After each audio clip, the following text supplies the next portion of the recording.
Hello everyone, मी मेरी Tripathi from master classes welcomes you all. जैसा कि आप सभी जानते हैं, क्लास 10th का एग्जाम बोर्ड एग्जाम आ चुका है, तो उसके लिए फटाफट से क्विक रिवीजन करते हैं। जल्दी से देखिए, चैप्टर का नाम है एरिया रिलेटेड टू सर्कल।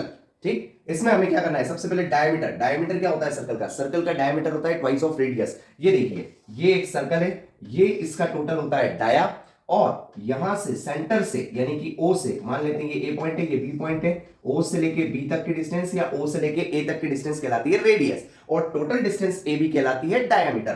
तो diameter of circle is twice of radius. Circumference of circle, circumference क्या होता है? एक पॉइंट से उस पूरे सर्कल को कवर करना, उसकी बाहरी परिधि में, बाह्य पैरामीटर को कवर करना, उसका सर्कमफ्रेंस कहलाता है, जो कि होता है 2 पाई आर। एरिया, एरिया क्या होता है? एरिया होता है इसका पाई आर स्क्वायर। यहां पे याद रखिएगा, पाई की वैल्यू होती है दोस्तों 22/7, या इसको हम लिखते हैं 3.14। 3.14 हम एक्चुअली यूज करते हैं। आगे एरिया ऑफ सर्कल हो गया। सेमी सर्कल, सेमी सर्कल क्या होगा? नीचे का ये पार्ट हम हटा देते हैं, तो ये क्या कहलाएगा? इसका सेमी सर्कल कहलाएगा। सेमी सर्कल का एरिया होता है 1/2 पाई आर स्क्वायर, क्योंकि आधा हो गया, एरिया सीधे सीधे आधा हो गया। लेकिन यहां पे गौर करने की बात है, इसका सर्कमफ्रेंस, सर्कमफ्रेंस में क्या होगा?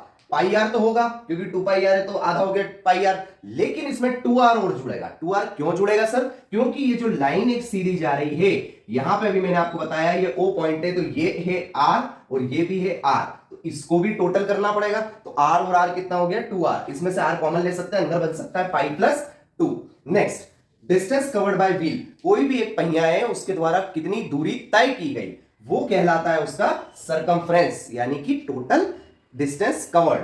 Next, number of revolution. यदि आपको ऐसा बोला है कि कितने रिवॉल्यूशन कवर करे, कितने नंबर ऑफ रिवॉल्यूशन उसने करे, तो आपको क्या करना है? डिस्टेंस कवर्ड बाय व्हील, उस पहिए के द्वारा डिस्टेंस कितनी कवर की, डिवाइड करना है उसमें circumference of the wheel. Circumference हम निकालेंगे व्हील का किससे?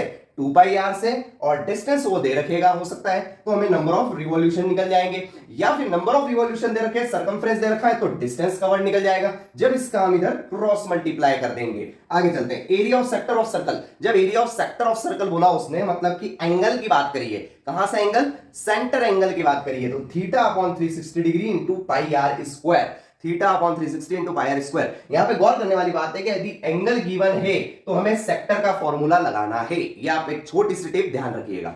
आगे, एरिया ऑफ मेजर सेक्टर। यदि मेजर सेक्टर की बात करें तो क्या करना है? जो पाई आर स्क्वायर है हमारा टोटल एरिया, उसमें से एरिया ऑफ माइनर सेक्टर घटा दीजिए, यानी कि हम कह सकते हैं कि area of major sector plus area of minor sector is equals to pi r square. ठीक, आगे, area of length of arc. जो भी आर्क बनेगा, उस आर्क की लंबाई कितनी होगी? आर्क की लंबाई के लिए θ/360 सेम ऐसा कैसा into 2 pi r. 2 pi r होता है उसका सर्कमफ्रेंस। तो लेंथ ऑफ आर्क निकालने के लिए हम सर्कमफ्रेंस यानी 2 पाई आर का मल्टीप्लाई करते हैं, लेकिन जब हम एरिया ऑफ सेक्टर निकालते हैं तो हम पाई आर स्क्वायर का मल्टीप्लाई करते हैं। लेकिन कॉमन फैक्टर क्या है? θ/360 डिग्री। आगे चलते हैं, एरिया ऑफ क्वाड्रेंट। कोई भी क्वाड्रेंट, 4 क्वाड्रेंट होते हैं, फर्स्ट, सेकंड, थर्ड, फोर्थ, तो कोई भी क्वाड्रेंट का अगर अपने से एरिया पूछा है तो टोटल एरिया हमको बताया पाई आर स्क्वायर, उसमें डिवाइड दे दीजिए किसका? 1/4 का। I hope you like it. Thank you.